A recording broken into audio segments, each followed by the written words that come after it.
Kalau mereka tidak mau dipidanakan, kalau mereka tidak mau dicabut, mereka punya deposit 1,5 tuh, ya kan? Ya udah ambil uang aja. Ya oleh nakal ambil dari uang itu ya bayar korban-korban dari overcharging ini, ya. Sekaligus setelah ini selesai, kita ajak lagi mereka bicara, karena ada dinamika di lapangan terkait biaya penempatan case-nya Hongkong, gitu kan, berarti ingat dia. Baru, ayo kita rumuskan kembali dan mulai kontraktornya seperti apa. Ya, termasuk tadi biaya pelatihan kita bingung kan, kemana? Pasti kita menemukan titik temu lah. Demikian ya, Mbak Sri, terima kasih ya. Mbak Yuni, kamu sampaikan sedikit aja nah. Silakan Pak. Gemeter Pak. Nggak apa-apa ya. Mbak Yuni dengan stylenya Mbak Yuni sebelum ditutup. Maju. Saya ngomongnya di mana Pak? Ya, situ aja berdiri nggak apa-apa. Waduh, kayak orang penting kalian ya. Sini. Pakai mic bagaimana? Ya, boleh. Dipencet Pak? Ya, Pak, Oke. bisa Pak Naso. Oke, sekali lagi saya masih tetap gemeter ya Pak ya, waktu pertama kali masuk. Jadi Pak Sringatin terima kasih juga ada di sini. Saya nggak bisa ngomong apa-apa karena semuanya sudah saya sampaikan kepada Bapak di lapangan, dan saya memperlihatkan Bapak seperti apa. Bahkan ada yang ketemu sama Bapak sampai nangis-nangis, Bapak pergi masih nangis, SMS masih nangis. Jadi saya nggak tahu apa yang disampaikan, dan Bapak sempat sampai emosi, dan semuanya sudah tersampaikan. Saya nggak bisa ngomong apa-apa, cuma saya butuh kedepannya Bapak, karena yang sudah terjadi saya tidak bisa ngomong apa-apa, kedepannya aja. Karena saya sendiri, saya selalu katakan, saya sadar diri, sadar lagi, sadar posisi, saya bukan siapa-siapa, dan saya bukan yang saya di tengah Pak. Kalau dibilang saya adalah pekerja, saya orang Indonesia, dan kalau dibilang majikan, saya juga punya pembantu. Jadi saya tidak ada kepentingan apapun. Saya sama sekali saya tidak membantu BP2MI, saya tidak membantu Mbak yang ada di sana. Tapi karena saya sering mendengarkan curhatan, Bapak bisa lihat HP saya. Setiap hari itu ada 100 curhatan dan semuanya air mata. Saya izinkan HP saya ini pabrik, bisa dilihat bahwa itu adalah tangisan di mana ditipu oleh laki-laki.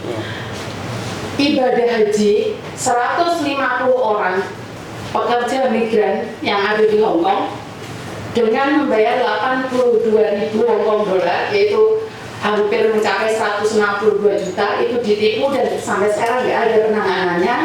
Ini sebenarnya tekanan bagi saya sebagai masyarakat Muslim yang Indonesia bisa dikatakan 99 masyarakat Muslim.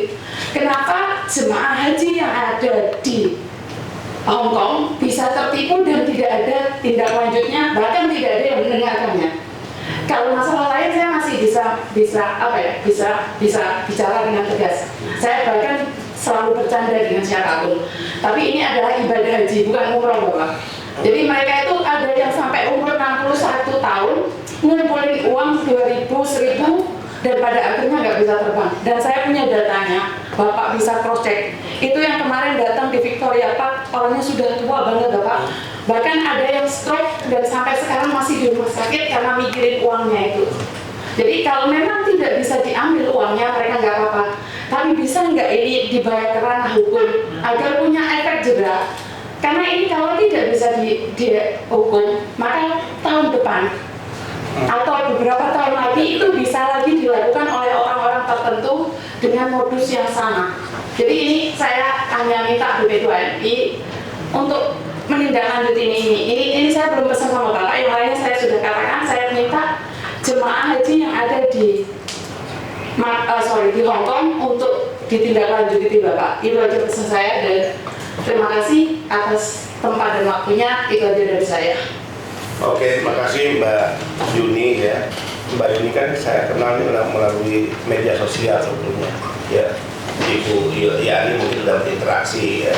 Kalau Pak Sri Ngatin kan sudah mengenal lama, beliau pegiat kemanusiaan, aktif di NGO yang kami sering mengadvokasi ya para pekerja migran. Nah, kenapa kemarin itu saya berangkat ke Hong Kong sampai misalnya? Ini kan ada sejarahnya, asbabun nuzul terkait rencana kunjungan ke Hong Kong yang diinisiasi oleh BNI, kan gitu ya, untuk sosialisasi A, B, C, D dan sebagainya. Nah, dalam pembicaraan dengan saya menawarkan konsep bahwa kalau kita ke Hong Kong, apalagi menggunakan uang negara, ya BNI kan sama lah uang lembaga gitu ya. Maka saya katakan lebih efektif kalau kita bertemu dong dengan PMI.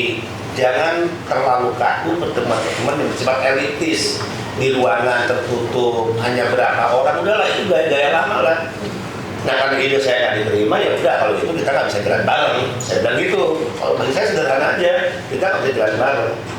Nah karena kunjungan saya ke Hongkong itu sudah heboh dengan BNI batal, ya mau tidak mau saya harus berangkat.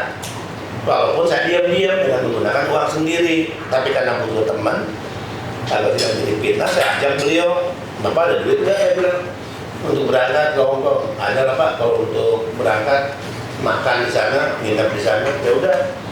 Yuk kita berangkat, pesen tiket. Mbak Yuni nggak dikasih tahu. Jaringan saya di sana nggak dikasih tahu karena memang saya ingin datang melihat masalah secara otentik, masalah-masalah PMI yang tadi ditemukan. Bayangkan ada satu PMI, dia bermasalah di Hongkong dan dia harus dikemakaukan. Ketika sampai imigrasi, kebetulan saya bersama-sama nih di imigrasi, dia disegat karena ada uang jaminan.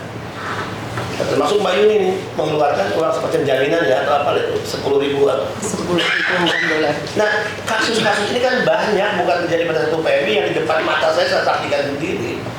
Termasuk yang tiba-tiba dia harus keluar rumah tengah malam, ada yang subuh, ya sewaktu-waktu menurut Mbak Sri Ngatin diputuskan hubungan kerjanya. Ini siapa? Apakah bisa telepon KJRI malam-malam?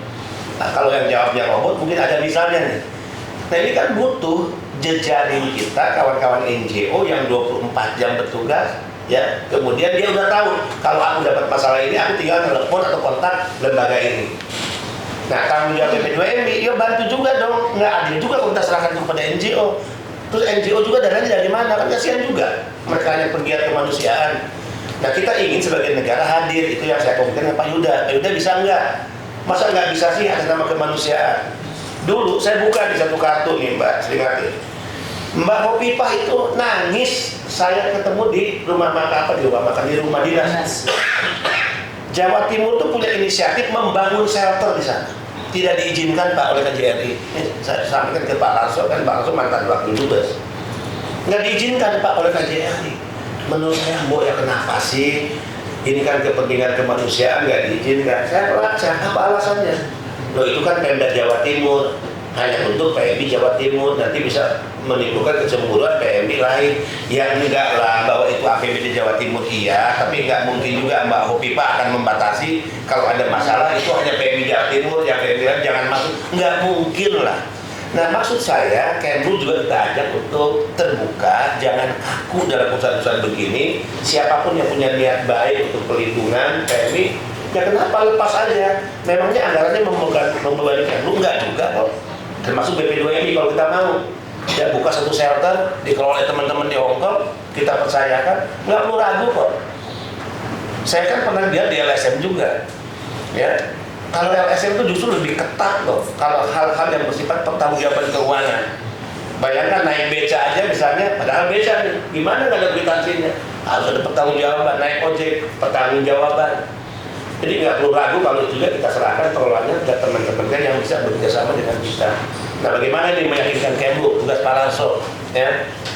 Karena Pak Larso sejak dia di Kemlu kan sudah semakin terbuka nih, ya? Apa nih pengetahuan terkait pelindungan. Nah ini tugas-tugas kita ya, tugas-tugas kemanusiaan. Selalu saya katakan negara ini